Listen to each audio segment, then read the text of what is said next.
Hello everyone, আসসালামু আলাইকুম। কেমন আছেন সবাই? আই হোপ সবাই অনেক বেশি ভালো আছেন। আজ আপনাদের জন্য নতুন আরও একটি রেসিপি নিয়ে চলে এলাম। আজ শেয়ার করব বগুড়ার স্পেশাল মিষ্টি দই তৈরির সহজ একটি রেসিপি।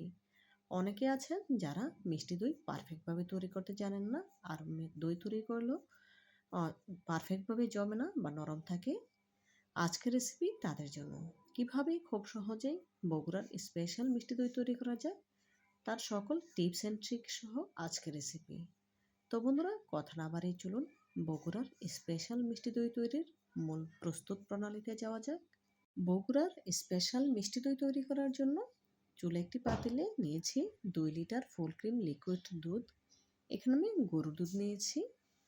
গ্যাসের ফ্লেম অন করে দিয়ে অনবরত নেড়েচেড়ে দুধ জাল করে নেব।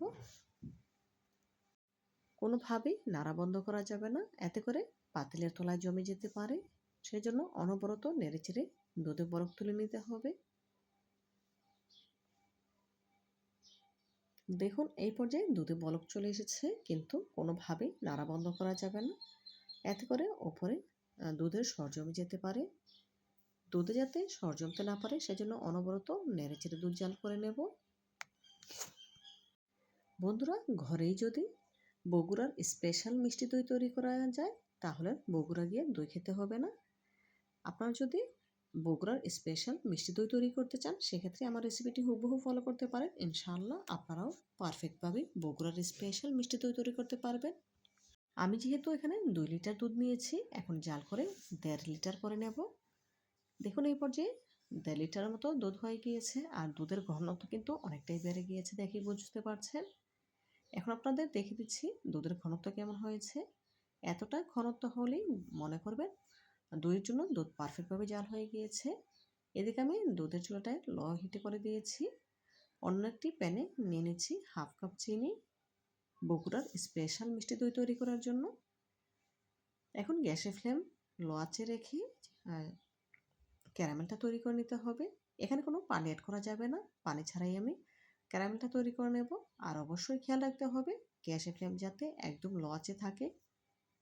প্রথম অবস্থাতে চিনিটা নাড়তে যাবেন না, এতে করে চিনিটা শক্ত হয়ে যেতে পারে। চিনিটা যখন অনেকটাই গলে আসবে তখন নেড়েচেড়ে ক্যারামেলটা তৈরি করে নিতে হবে। আর খেয়াল রাখতে হবে কোনোভাবেই গ্যাসের ফ্লেম হাই হিটে করা যাবে না, এতে করে ক্যারামেলটা পারফেক্টভাবে তৈরি হবে না। ক্যারামেলটা পুড়ে যাবে, তখন আর দই দেওয়া যাবে না, বা দিলেও খেতে দিতে লাগবে, ভালো লাগবে না। সেজন্য শুরু থেকে শেষ পর্যন্ত গ্যাসের ফ্লেম লো হিটে রেখেই ক্যারামেলটাকে তৈরি করে নিতে হবে। দেখুন, এই পর্যায়ে চিনিটা পুরোপুরি গলে গিয়েছে। অপেক্ষা করব ক্যারামেলটা পারফেক্ট কালার আসা পর্যন্ত। দেখুন, এই পর্যায়ে ক্যারামেলের কিন্তু পারফেক্ট কালার চলে এসেছে, দেখে বুঝতে পারছেন।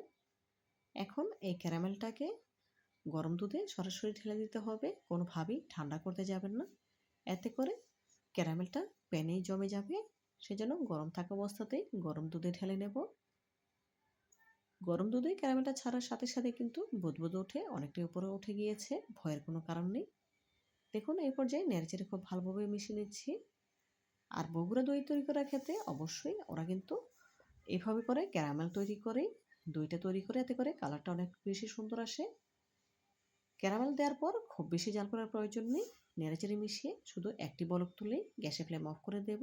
যেহেতু দুধ আমার আগে থেকেই জাল করা, সেজন্য অনেক সময় ধরে জাল করতে হবে না। এই পর্যায়ে গ্যাসের ফ্লেম অফ করে দিয়েছি। এখন নেড়েচেড়ে পুরোপুরি ঠান্ডা করে নেব। দেখুন, এই পর্যায়ে দুধ পুরোপুরি ঠান্ডা হয়ে গিয়েছে, একদম শীতল হয়ে যায়নি, তবে কুসুম গরম অবস্থাতেই আছে। কুসুম গরম অবস্থাতে থাকতেই এর সাথে অ্যাড করে দেব 1 টেবিল চামচ মিষ্টি দই। এখানে পানি ঝরানো 1 টেবিল চামচ মিষ্টি দই অ্যাড করেছি, তবে আপনারা চাইলে টক দইও অ্যাড করতে পারেন, তবে অবশ্যই পানিটা ঝরিয়ে নেবেন।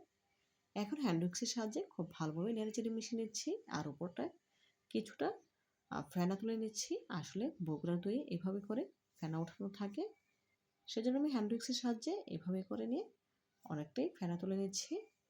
আর এগুলোকে এখন আমি দইয়ের গ্লাসে ঢেলে নেব। অফ ক্যামেরায় গ্লাসে ঢেলে নিয়েছি। এখানে আমার প্রায় 7 কাপের মতো দই হয়েছে। 6টা দইয়ের গ্লাস আর একটাতে আমি কাঁচের গ্লাসে দিয়েছি।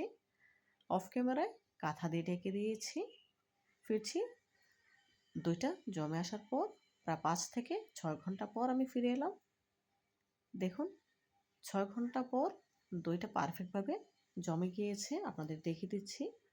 আমি একটি বক্সের ভিতরে নিয়েছিলাম যাতে করে দইটা পড়ে না যায়, সেজন্য সেফটির জন্য বক্সে রেখেছি। দেখুন মাশাআল্লাহ দইটা কতটা পারফেক্টভাবে জমেছে, একটু কিন্তু নড়াচড়া করছে না। এখন এই দইটাকে আমি নরমাল ফ্রিজে রেখে দেবো 1 ঘন্টার জন্য। এই 1 ঘন্টায় দইটা পারফেক্টভাবে সেট হয়ে যাবে। এদিকে যে আমি কাঁচের গ্লাসে দইটা জমাতে দিয়েছিলাম সেটাও দেখুন মাশাআল্লাহ কতটা পারফেক্ট হয়েছে। 1 ঘন্টা নরমাল ফ্রিজে রাখার পর নরমাল ফ্রিজ থেকে বের করে নিয়েছি। দেখুন মাশাআল্লাহ দইটা কতটা সুন্দর হয়েছে। একটু কিন্তু গ্লাসটা উপর করলেও পড়ে যাচ্ছে না। একদম পারফেক্ট হয়েছে দইটা। দেখে নিশ্চয়ই বুঝতে পারছেন। দেখুন আমি আবারও উপর করে নিয়েছি। একটু কিন্তু নড়াচড়া করিনি। এখন একটি চামচের সাহায্যে দইটা কেটে দেখাচ্ছি কতটা পারফেক্ট হয়েছে। দেখুন মাশাআল্লাহ। তো বন্ধুরা, আমার রেসিপিটি যদি আপনাদের একটু হলেও ভালো লেগে থাকে, প্লিজ লাইক, কমেন্ট এবং শেয়ার করবেন। আর আমার চ্যানেলটি সাবস্ক্রাইব করে পাশে থাকা অল অপশনে ক্লিক করে দিতে একদম ভুলবেন না। আজকের মতো বিদায় নিচ্ছি। দেখা হবে নতুন কোনো দিনে নতুন কোনো রেসিপিতে। ভালো থাকবেন সবাই আর আমার জন্য দোয়া করবেন। আল্লাহ হাফেজ।